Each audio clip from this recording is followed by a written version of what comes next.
हे friends, आप सभी ने तो ये सारे साउंड इफेक्ट सुने ही होंगे कहीं ना कहीं पे।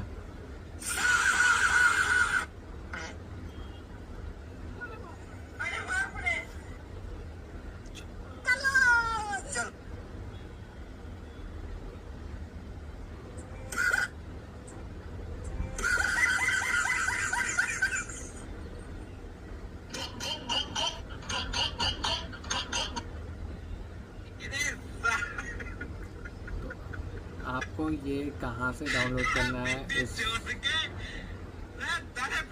बंदी इन्होंने साला अरे साले। तो ये बहुत ही सिंपल है।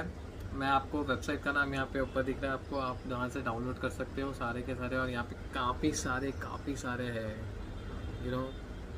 साउंड इफ़ेक्ट्स आप डाउनलोड कर सकते हो। मैं आपको वेबसाइट का लिंक मेरे कमेंट में भी डाल दूँगा मैं। आप वहाँ से आप डायरेक्टली लिंक कॉपी करके आप वो वेबसाइट पे जा सकते हो। वहाँ पे लिंक कॉपी करके आप पेस्ट करके आप सीधा easily free of cost download कर सकते हो। आपको कुछ पेमेंट नहीं करना है, इसका फ्री ऑफ कॉस्ट कर सकते हो।